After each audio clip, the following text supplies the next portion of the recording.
पहले लिखते हैं बेलन से संबंधित फार्मूले। क्या लिखेंगे? बेलन से संबंधित फार्मूले। बेलन से संबंधित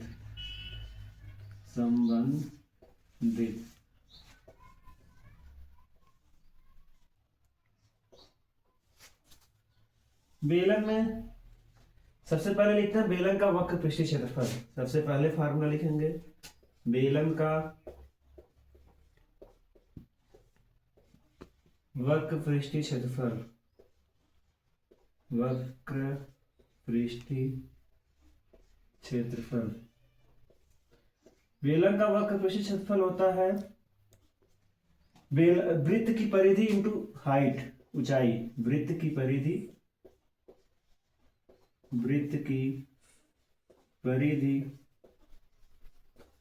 गुणे ऊंचाई।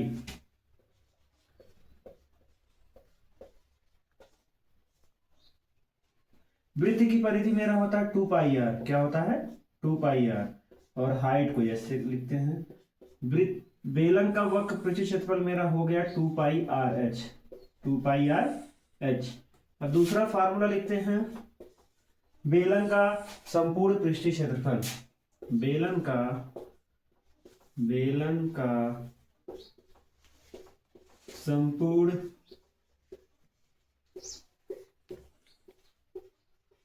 पृष्ठीय क्षेत्रफल। बेलन का संपूर्ण पृष्ठीय क्षेत्रफल बराबर होता है ये वक्र पृष्ठीय क्षेत्रफल प्लस दोनों सिरे का क्षेत्रफल। दोनों सिरा वृत्ताकार होता है तो वृत्त का क्षेत्रफल हो जाएगा। बेलन का संपूर्ण पृष्ठीय क्षेत्रफल बराबर बेलन का वक्र पृष्ठीय क्षेत्रफल। बेलन का वक्र पृष्ठीय क्षेत्रफल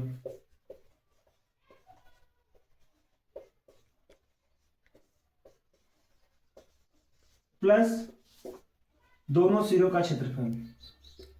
बेलन के दोनों सिरों का क्षेत्रफल। दोनों सिरों का क्षेत्रफल। बेलन का वक्र पृष्ठीय क्षेत्रफल आपका होता है 2 pi r H. 2 pi r h plus दोनों सिरे वृत्ताकार होते हैं, मतलब वृत्त का क्षेत्रफल होता है पाई आर स्क्वायर। तो दोनों सिरे हैं, इसका मतलब 2 गुणे पाई आर स्क्वायर हो जाएगा। ये आपका हो गया 2 pi r h plus 2 pi r square. अब हम लिखेंगे इसमें से आप 2 पाई आर कॉमन भी कर सकते हैं। ये आपका हो जाएगा 2 पाई आर, अंदर बचा एच प्लस आर। एच आपका ऊंचाई होता है। तीसरा फार्मूला हम लिखेंगे और क्षेत्रफल जब भी हम निकालेंगे अगर सेंटीमीटर में दिया रहेगा तो सेंटीमीटर स्क्वायर लिखेंगे, मीटर में दिया रहेगा तो मीटर स्क्वायर लिखेंगे। अब लिखेंगे तीसरा फार्मूला बेलन का आयतन। तीसरा फार्मूला मेरा होता है बेलन का आयतन। बेलन का आयतन। बेलन का आयतन जब भी निकालते हैं इसकी इकाई हमेशा क्यूब में लिखते हैं। अगर सेंटीमीटर दिया है तो सेंटीमीटर क्यूब लिखते हैं, मीटर में दिया है तो मीटर क्यूब में लिखेंगे। बेलन का आयतन होता है वृत्त का क्षेत्रफल इंटू ऊंचाई। वृत्त का क्षेत्रफल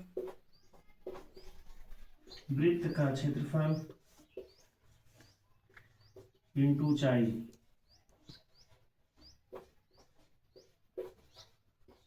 वृत्त का क्षेत्रफल होता है पाई आर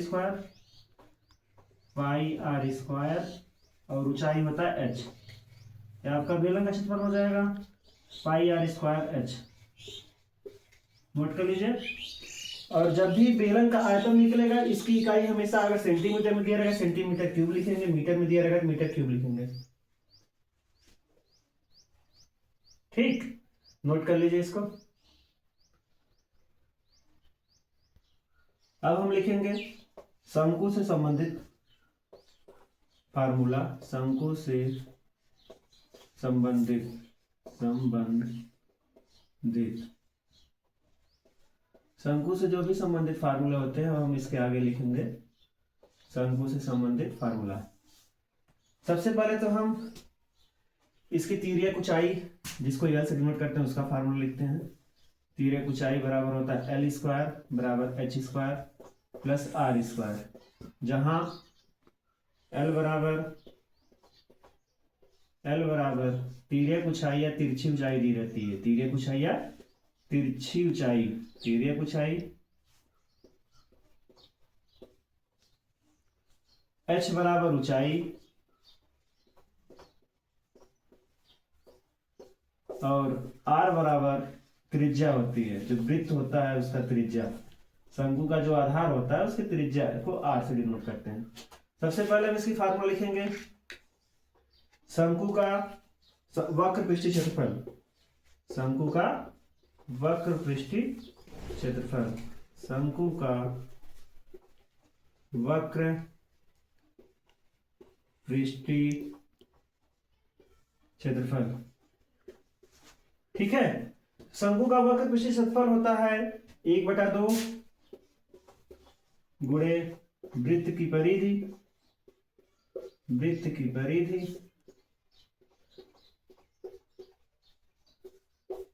गुणे तिर्यक ऊंचाई। क्या होता है? तिर्यक ऊंचाई, तिर्यक ऊंचाई। तो 1/2 गुणे वृत्त की परिधि क्या होती है? 2πr। क्या होती है? 2πr इंटू तिर्यक ऊंचाई आपका यल होता है। ये 2 से कैंसिल हो जाएगा, यहां बचेगा πrl। मेरा शंकु का वक्र पृष्ठीय क्षेत्रफल क्या आया? πrl। जब भी हम पृष्ठीय क्षेत्रफल निकालते हैं तो इसका इकाई हमेशा अगर सेंटीमीटर में दिया रहेगा तो सेंटीमीटर स्क्वायर लिखते हैं, मीटर में दिया रहेगा तो मीटर स्क्वायर लिखते हैं। ठीक, चलिए अगला लिखते हैं शंकु का संपूर्ण वक्र पृष्ठीय, शंकु का संपूर्ण पृष्ठीय क्षेत्रफल, शंकु का संपूर्ण पृष्ठीय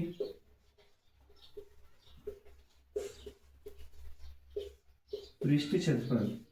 शंकु का संपूर्ण पृष्ठीय क्षेत्रफल होता है शंकु का वक्र पृष्ठीय क्षेत्रफल प्लस आधार का क्षेत्रफल। जो शंकु का आधार होता है, आधार आपका वृत्ताकार होता है, उसका क्षेत्रफल। तो लिखिए शंकु का वक्र पृष्ठीय क्षेत्रफल, शंकु का वक्र पृष्ठीय क्षेत्रफल प्लस आधार का क्षेत्रफल, शंकु के आधार का क्षेत्रफल। आधार आपका जो होता है शंकु का वृत्ताकार होता है। कैसा होता है? वृत्ताकार। आधार का क्षेत्रफल। तो शंकु का वक्र पृष्ठीय क्षेत्रफल आपका क्या है? πrl आया। क्या है? πrl प्लस आधार का क्षेत्रफल आपका होता है πr²। आधार आपका वृत्ताकार होता है तो वृत्त का क्षेत्रफल होता है πr²। अब इसमें जो कॉमन है उसको कॉमन कर लेते हैं। देखिए πr यहाँ पे भी है, πr यहाँ पे भी है, तो πr यहाँ पे जब πr हम कॉमन करेंगे तो क्या बचेगा? l बचेगा। l यहाँ पे पाई तो कॉमन कर लिया, यहाँ पे r² है, r² में से एक r कॉमन करेंगे तो क्या बचेगा? r बचेगा। अब इसका भी जब भी आप इकाई लिखेंगे तो अगर सेंटीमीटर में दिया रहेगा तो सेंटीमीटर स्क्वायर लिखेंगे और मीटर में दिया रहेगा तो मीटर स्क्वायर। तीसरा आपका क्षेत्रफल, तीसरा आपका फार्मूला आता है शंकु का आयतन। क्या आता है? शंकु का आयतन। शंकु का आयतन, शंकु का आयतन जब भी आता है अगर सेंटीमीटर में दिया रहता तो इसका हमेशा क्यूब में लिखते हैं, अगर मीटर में दिया रहेगा तब भी क्यूब में लिखेंगे। सेंटीमीटर क्यूब या मीटर क्यूब होता है 1/3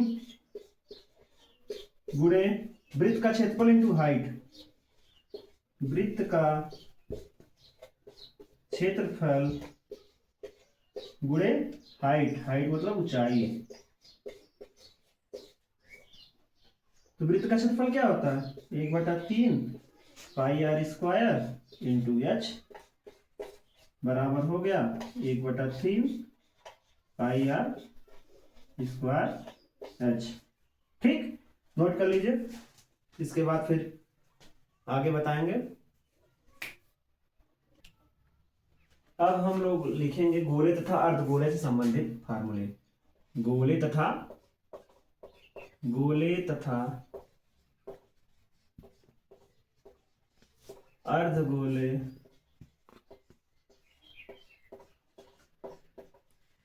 अर्धगोले से संबंधित फार्मूले, से संबंधित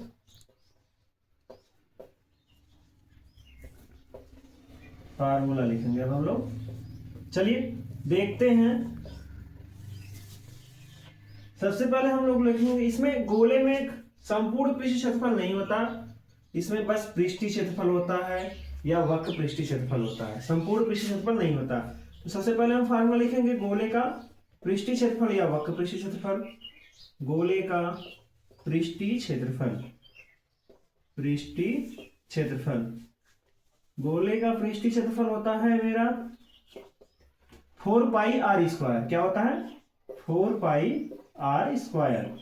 जब गोले का पृष्ठीय क्षेत्रफल 4 पाई आर स्क्वायर होता है तो अर्धगोले का होगा, मतलब इसका आधा 1/2 गुणे 4 पाई आर स्क्वायर हो जाएगा। चलिए लिख लेते हैं इसी के साथ साथ अर्धगोले का पृष्ठीय क्षेत्रफल।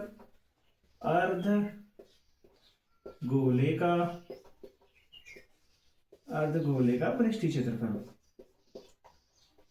अर्धगोले का पृष्ठीय क्षेत्रफल।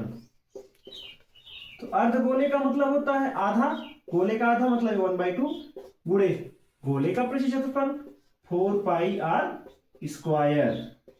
तो ये 2 से कैंसिल हो जाएगा, क्या बचा? 2 पाई आर स्क्वायर। अब इसके बाद हम लोग लिखेंगे अर्धगोले का कुल पृष्ठीय क्षेत्रफल। क्या लिखेंगे? अर्धगोले का कुल पृष्ठीय क्षेत्रफल, अर्धगोले का कुल पृष्ठीय क्षेत्रफल, अर्धगोले का कुल पृष्ठीय क्षेत्रफल। अर्धगोले का कुल पृष्ठीय क्षेत्रफल मतलब अर्धगोले का पृष्ठीय क्षेत्रफल प्लस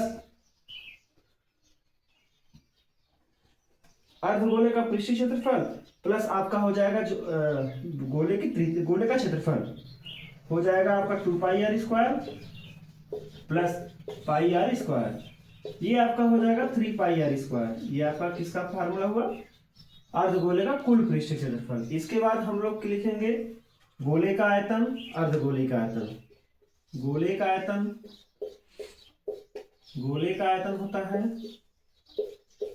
गोले का आयतन। एक चीज ध्यान दीजिएगा, जब भी हम क्षेत्रफल निकालेंगे तो हमेशा उसके मात्रक में स्क्वायर लिखेंगे, चाहे वो सेंटीमीटर में हो, मीटर में। सेंटीमीटर में रहेगा सेंटीमीटर स्क्वायर लिखेंगे, मीटर में रहेगा तो मीटर स्क्वायर लिखेंगे। और जब भी आयतन निकालेंगे तो आयतन हमेशा क्या लिखते हैं? क्यूब में लिखते हैं। गोले का आयतन होता है 4/3 गुणे pi r cube, pi r cube. ये आपका हो गया 4/3 पाई आर क्यूब। अब इसके बाद लिख लेंगे अर्धगोले का आयतन। क्या लिखेंगे? अर्धगोले का आयतन, अर्धगोले का आयतन, अर्धगोले का आयतन। अर्धगोले का मतलब गोले का जो आयतन है उसका आधा हो जाएगा, मतलब 1/2 गुणे 4/3 पाई आर क्यूब। यहाँ 2 1 कम 2 2 4 कट जाएगा। क्या बचा मेरा? 2/3 पाई आर क्यूब। ये मेरा हो गया अर्धगोले का आयतन। लिख लीजिए इसको। इसके बाद हम लिखवाएंगे घन तथा घन से संबंधित फार्मूला, से संबंधित फार्मूले। किससे? घन तथा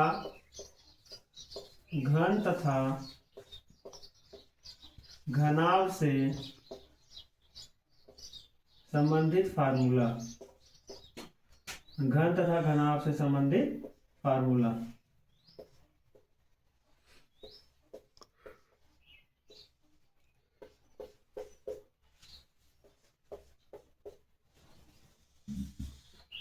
सबसे पहले हम लिखेंगे घनाभ का पृष्ठीय क्षेत्रफल। क्या लिखेंगे दोस्तों? घनाभ का पृष्ठीय क्षेत्रफल, घनाभ का पृष्ठीय क्षेत्रफल, पृष्ठीय क्षेत्रफल। घनाभ का पृष्ठीय क्षेत्रफल मेरा होता है 2 कोष्टक में लंबाई गुणे चौड़ाई प्लस चौड़ाई गुणे ऊंचाई प्लस ऊंचाई गुणे लंबाई। यल लेंथ है, बी यल से लंबाई, बी से चौड़ाई, एस से ऊंचाई। इसके बाद लिखेंगे घनाभ का आयतन। क्या लिखेंगे? घनाभ का आयतन। घनाभ का आयतन होता है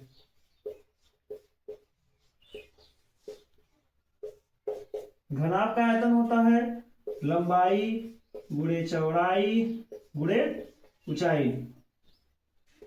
लंबाई गुणे चौड़ाई गुणे ऊंचाई, घनाभ का आयतन होता है।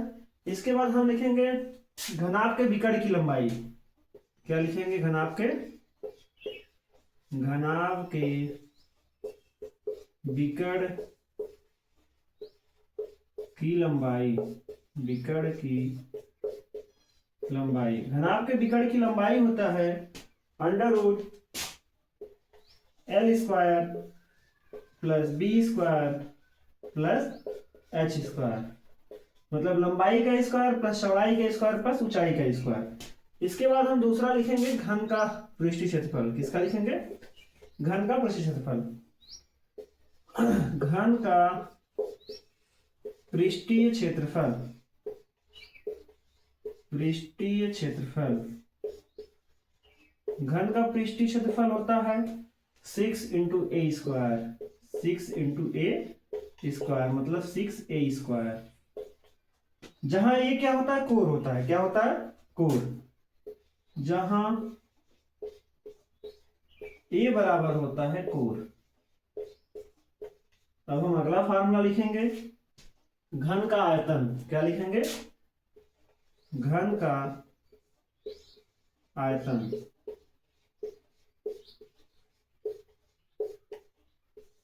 घन का आयतन होता है ए क्यूब। क्या होता है? ए क्यूब। ये आपका कोर होता है। अब इसके बाद लिखेंगे घन के विकर्ण की लंबाई। क्या लिखेंगे? घन के विकर्ण की लंबाई, घन के विकर्ण की लंबाई। घन के विकर्ण की लंबाई का फार्मूला होता है a√3।